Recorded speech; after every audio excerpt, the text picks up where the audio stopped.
এ দেখো পুটকি আবার চলে এসছে তোমাদের ননি।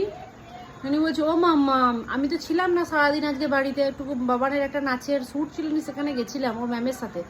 তো এসে পরে দেখছি ও চলে এসছে, আমাকে ভিডিও কলে কথা বলছে, মামা আমি চলে এসেছি, তুমি কখন আসবে গো?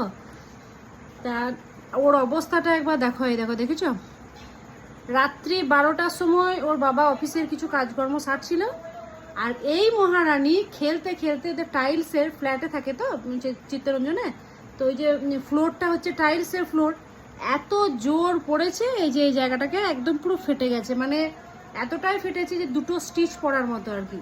কিন্তু যেহেতু বাচ্চা মেয়ে স্টিচের মানে কষ্টটা সহ্য করতে পারবে না, তো ওই জন্য স্টিচ দেয়নি, এই ব্যান্ডেড দিয়েছে, ওষুধ ইঞ্জেকশন দিয়েছে, সেইটা দিয়ে চলছে। আর ওকে বলেছে কথা কম বলতে, হ্যাঁ কথা কম বলতে, আর খাবার খুব আস্তে আস্তে খেতে, তাহলে ও তাড়াতাড়ি কথা কথা বলতে বলে নাই, কথা কম বলতে বলেছে, বা কথা যদি নাই বলে তাতেও ভালো হয় আর কি।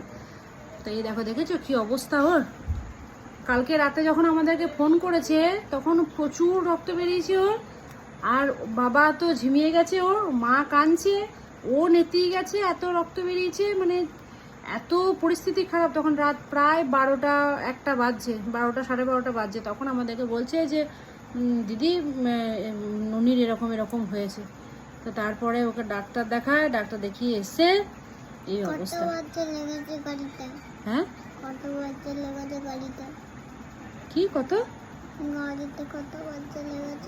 গাড়িতে কত বাদ চলে গেছে? ও লেগে গেছে, ও আচ্ছা আচ্ছা, 3 বার লেগেছে গাড়িতে। যেমন 3 ব্যান্ডেজ, এরকম 3 বার। যেমন 3টে ব্যান্ডেজ করেছে তেমনি 3 বারও লেগেছে জানো।